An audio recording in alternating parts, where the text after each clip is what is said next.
The seer's eye is a symbol associated with a small but influential insurgent cult in the Norse world.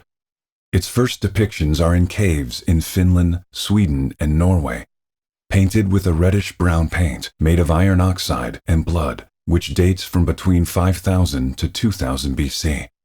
It gained special notoriety, however, when it became associated with the seers and other practitioners of Norse magic during the Viking Age.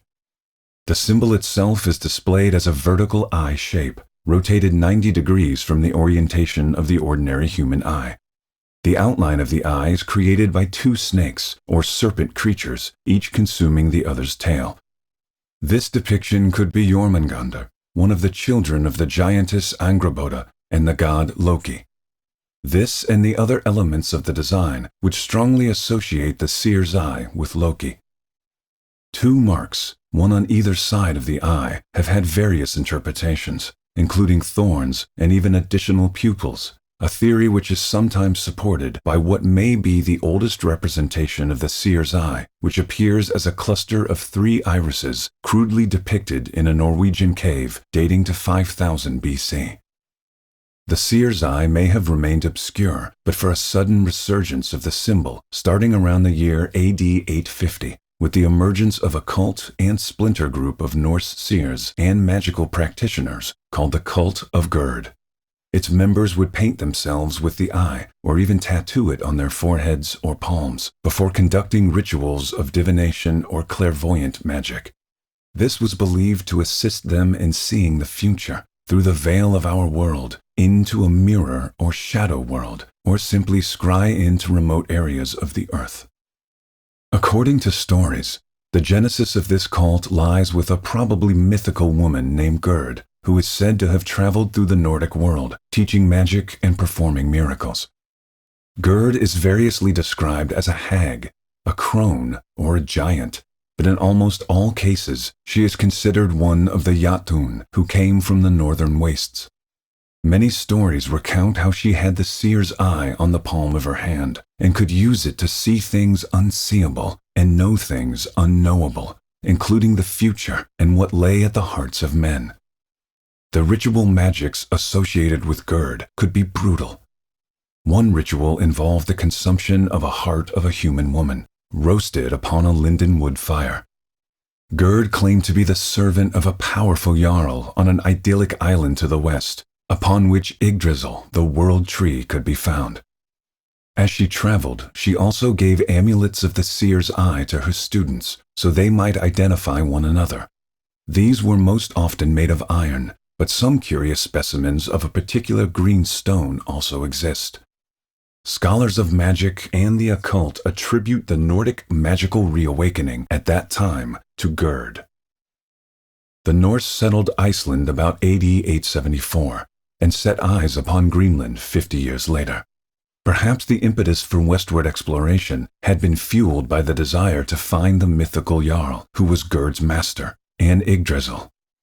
But while the members of the cult were valuable to their village as seers, healers, and magic users, they nevertheless expressed an irreverence toward Thor and Odin, which ultimately caused a backlash against them. The members of this cult would not wear the hammer of Thor, but the seer's eye instead, making them easy scapegoats for any ills which might befall a village or region. The members of the cult faced exile to Iceland and then later to the Greenland colonies.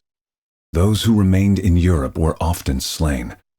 The most brutal attack upon them occurred at Borg in the Lofoten Islands in Norway, which remained a continental holdout of the cult.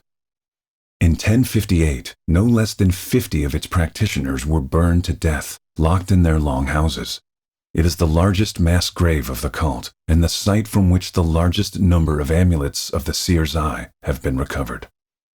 After the massacre at Borg, the cult of Gerd went underground in Europe.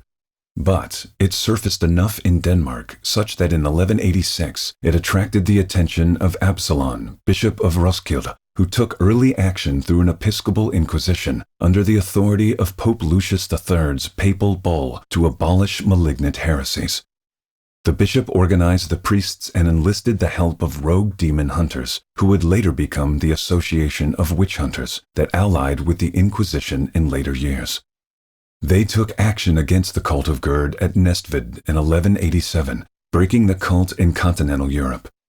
Nevertheless, the cult continued to endure for a time in Iceland and the Norse colonies of Greenland. The Seer's Eye is even mentioned in the Seerless Ulfhildr of Sandnes, part of the Lay of Tendertongue, though admittedly, the lay was not recorded in its current version until well after the events it describes. Though unique to the Norse peoples, the Seer's Eye bears similarities to the Egyptian magical eye symbols, especially the Eye of Chaos, but also the Eye of Ra and the Eye of Horus. The Seer's Eye is further connected with Egyptian alchemy by the similarities of Jormungandr in the Seer's Eye and the Ouroboros. Some scholars also see a connection between the Seer's Eye and the Hopi God's Eye, the Eye of Providence, and other ancient eye symbols. The similarities have fueled theories of a one-world religion that was once practiced by a world-spanning ancient civilization, but such associations remain speculation. Today, the Seer's Eye is often displayed by those who purport to maintain the magical tradition Gerd imparted to the Norse centuries ago. They will sometimes hold vigils in Borg and Nestved for the slain members of Gerd's cult, and at sites where Gerd was supposed to have performed miracles, thanking her for the magical initiation she brought to the world. Some even call her Thok, an Old Norse word for thanks. The Seer's Eye, an excerpt from the Encyclopedia Magica by Jasper M. Griggs, Professor of Anthropology at Miskatonic University.